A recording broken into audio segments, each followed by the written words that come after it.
El Nino ప్రభావంతో heat wave కొనసాగుతుంది. పలు జిల్లాల్లో తీవ్ర ఎండలు, ఉష్ణోగ్రతల పెరుగుదలతో జనం అల్లాడుతున్నారు. పగటి ఉష్ణోగ్రతలు సాధారణం కంటే ఎక్కువగా నమోదవుతున్నాయి. మరోవైపు కొన్ని ప్రాంతాల్లో అకాల వర్షాలు కూడా కురుస్తున్నాయి. ఇక ఇవాళ రేపు రాష్ట్రంలోని కొన్ని జిల్లాల్లో తేలికపాటి నుండి మోస్తరు వర్షాలు కొన్ని చోట్ల కురిసే అవకాశం ఉందని వాతావరణ కేంద్రం తెలిపింది.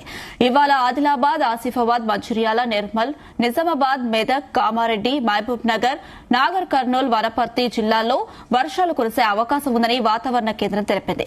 ఉరుములు, మెరుపులు, 40 నుండి 50 కిలోమీటర్ల వేగం కలిగిన ఈదురుగాలులతో కూడిన అకాల వర్షాలు అక్కడక్కడ కురిసే అవకాశం ఉంది.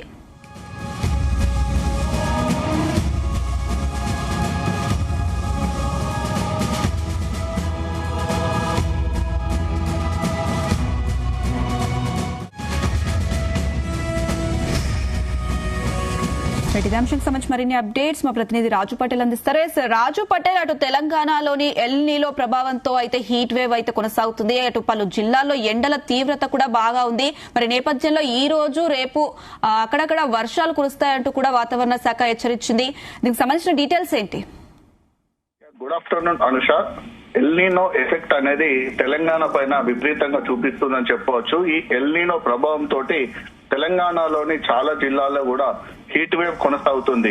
సో రికార్డ్ స్థాయిలో నమోదవుతున్నటువంటి హీట్ వేవ్ తోటి పలు జిల్లాలకు వాతావరణ శాఖ అలర్ట్ కూడా జారీ చేసింది. ఎండల తీవ్రత ఒకవైపు ఈ విధంగా ఉంటూనే మరొక వైపు కూడా చాలా చోట్ల కూడా చిరుజల్లులు పడే అవకాశం ఉంది, వర్షాలు కురిసే అవకాశం ఉందని కూడా వాతావరణ శాఖ అయితే ఒక చల్లటి కబురు చెప్పింది. ఒకవైపు ఎండల తీవ్రత కంటిన్యూ అవుతూనే ఉంది. ఎండలు ఏమాత్రం కూడా తగ్గకుండా గరిష్ట స్థాయిలో ఉష్ణోగ్రతలు నమోదవుతున్నాయి. సో అంటే ఇటు ఎండ వర్షం ఒక రోజును డివైడ్ చేసుకున్నది అన్నట్టుగా మార్నింగ్ నుంచి ఆఫ్టర్నూన్ వరకేమో విపరీతమైనటువంటి ఎండ, ఉక్కపోత, ఉష్ణోగ్రత ఉంటుంది. ఆఫ్టర్నూన్ అంటే మినిమం మనకు ఈవినింగ్ 4-5 o'clock అయిందంటే తర్వాత వాతావరణం చల్లగా పడుతుంది. చాలా చోట్ల కూడా అక్కడక్కడ వర్షం కూడా పడుతుంది. అంటే డేను ఇటు ఎండ ఇటు వర్షం రెండు డివైడ్ చేసుకున్నట్టుగా కూడా వాతావరణంలోనైతే పరిస్థితులు మనకు కనిపిస్తున్నాయి. ముఖ్యంగా ఉమ్మడి ఆదిలాబాద్ జిల్లా, ఉమ్మడి నిజామాబాద్ జిల్లా, ఉమ్మడి మహబూబ్ నగర్ జిల్లాలకు కూడా వాతావరణ శాఖ అయితే రెయిన్ అలర్ట్ జారీ చేసింది. వర్షంతో పాటు దాదాపు గంటకు 50 కిలోమీటర్ల వేగంతో ఈదురుగాలు కూడా వీచే అవకాశం ఉంది. దాంతో పాటు ఉరుములు, మెరుపులు, ఇది అకాల వర్షాలు కాబట్టి ఈ సమయంలో పిడుగుపాటులు కూడా ఎక్కువగా పడే అవకాశం ఉందని కూడా వాతావరణ శాఖ అధికారులు అయితే చాలా స్పష్టంగా తెలపడం జరిగింది అనుష.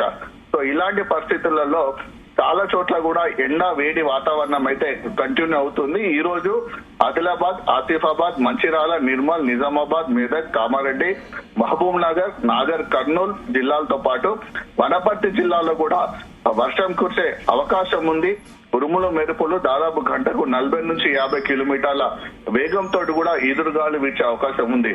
సో ఇదంతటికి ప్రధాన కారణం మన రాష్ట్రంలో ఎల్ నినో ఎఫెక్ట్ అని చెప్పవచ్చు. ఎల్ నినో ఎఫెక్ట్ తోటి కూడా వాతావరణంలో అనుకోని విధంగా కూడా చేంజెస్ కనిపిస్తున్నాయి. వాతావరణ శాఖ ఊహించినట్టుగా ఎప్పుడు గానీ మనకు మే చివరి వారంలో తెలంగాణలోకి నైరుతి ఋతుపవనాలు ఆగమనం జరిగేది ఉంది. కానీ అది పోస్ట్ పోన్ అయింది. పోస్ట్ పోయిన తర్వాత జూన్ 2వ తారీఖు కానీ 3వ తారీఖు కానీ వస్తాయి అనుకున్నారు. అది కాస్త ఇంకా ఆలస్యమై ఇప్పుడు 10వ తారీఖు, 12వ తారీఖు, జూన్ 10, 12 వరకు తెలంగాణలోకి నైరుతి ఋతుపవనాలు ప్రవేశించే అవకాశం ఉందని కూడా వాతావరణ శాఖ అధికారులు తెలపడం జరిగింది.